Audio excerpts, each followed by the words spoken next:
And since it's electric air conditioning, we can run it and charge it without having the motor in there. So the compressor is mounted right under the battery, and we're charging the whole thing without the engine in there, so that's pretty cool.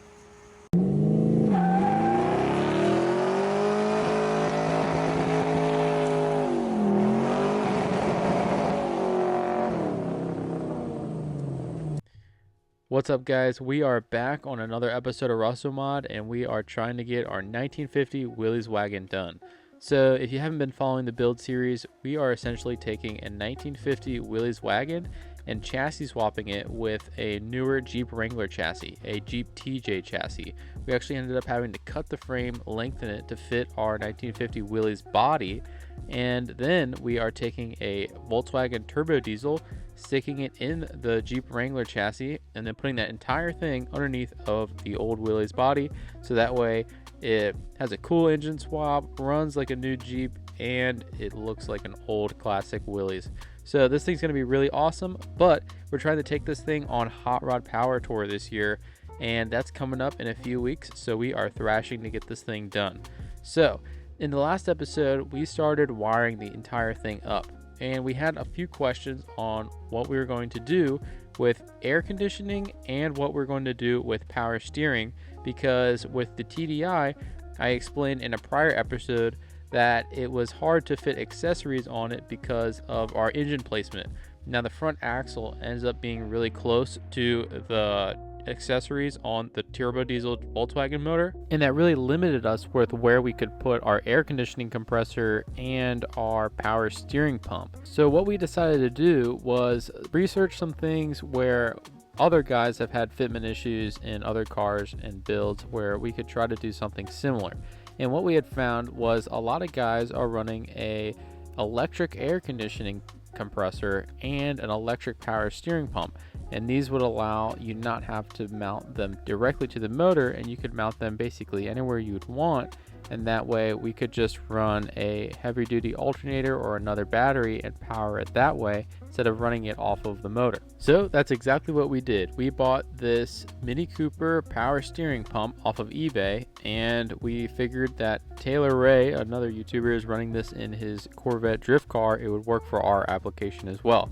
So we're going to mount this in the engine bay, tuck it where we can get to it, but out of the way so it's not interfering with any of our suspension, since the front axle goes up and down so much. So now the only thing left to do is to make a bracket so that way we can mount this thing under our brake booster so it's out of the way. But we also have to keep in mind that we are running power steering lines to the Jeep power steering box, so we're going to have enough room to be able to run the lines to the box, and that way we can still access them just like a normal Jeep. So we're mounting it here. It's a pretty good spot for it, and it actually mirrors where we're mounting our electric air conditioning compressor. Yep, that's right. We're also running electric air conditioning out of all things. So apparently, since electric cars have gotten so popular, electric air conditioning units are very popular as well.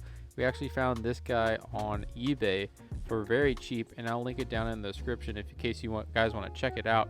It was a pretty good unit, and it's worked really well. It even comes with a heater core, all the hoses to route it, and all the controls to make it run. So I'll show you guys how we go about hooking this thing up, but the thing that we're going to have to tackle is we're going to have to run another battery, because we're going to run electric power steering and air conditioning. It's going to take a lot of juice. So we're going to make another battery tray to be able to mount a second battery, so that way we can power these things. Now in the Willys engine bay, we're kind of crammed on space, so we decided to mount the battery kind of forward towards the radiator. That way we could access it a lot easier and still be able to hook everything up pretty easy. So we added the brace underneath, and that's pretty much how it turned out.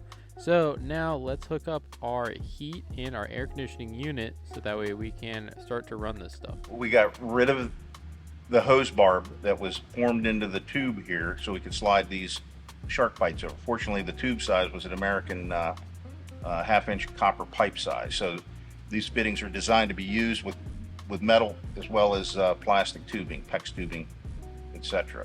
So anyway, so this makes it much easier. We don't have to solder and try to put heat to this thing. melt the case down or break the existing solder joints loose. So this allows us to do it cold. So now we're going to run tubing over and come out closer to the holes that we want to come out of that are existing in the firewall. All right, so we mounted the entire unit under the dash, and then we use those fittings to shoot right outside of the firewall like this. So all we'll have to do is hook the heater lines to that, and the heat will be done. So now is the hard part. We got to get the air conditioning working. All right, so we got our electric air conditioning charging and running right now. It's showing about right around 50 degrees inside the Jeep through our air conditioning unit. And since it's electric air conditioning, we can run it and charge it without having the motor in there. So the compressor is mounted right under the battery, and we're charging the whole thing without the engine in there. So that's pretty cool. So this is the last thing we have to do until we put the frame back under it. All right, so now we got that air conditioning system charged with all the stuff that they give you in the kit. It was pretty easy to hook it all up. So now we got that installed, we got our power steering pump installed, and we got our heat plumbed and ready to go.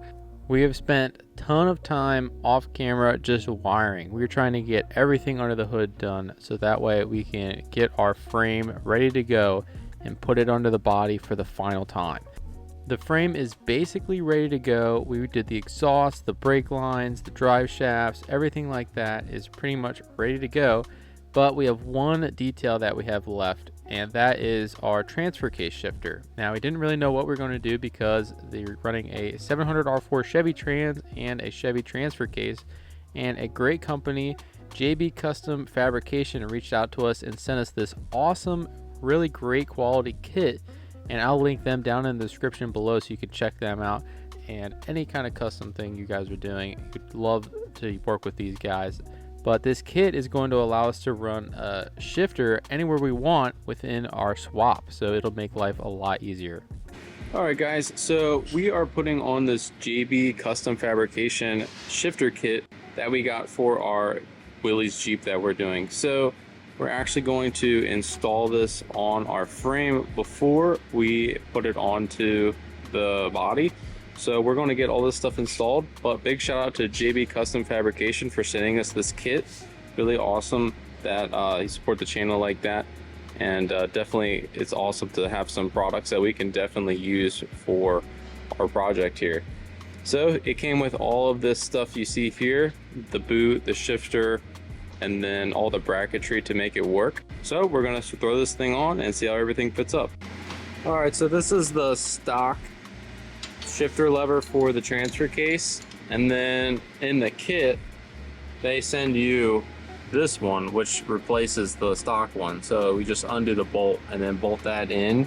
And then it comes with some brackets that we're gonna have to mount.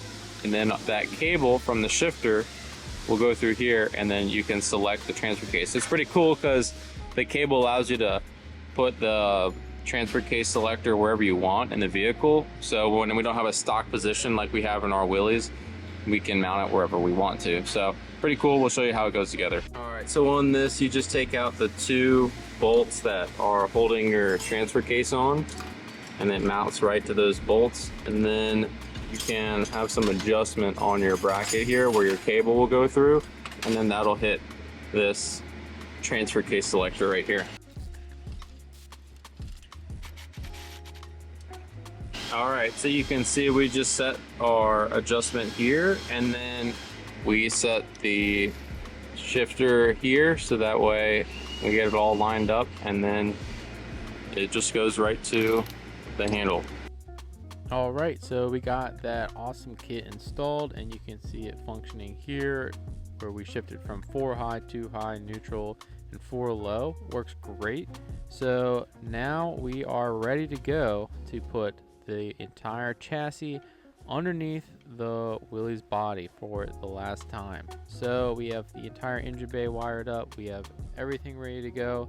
But you guys are going to have to tune in to the next episode to see us finally put this thing all together. It's going to go quick because we are almost out of time to get this thing ready for Hot Rod Power Tour. So stay tuned for the next episode. Thank you guys so much for watching. Make sure you like, comment, subscribe so you can stay up to date with all the crazy builds we're going to do on this channel.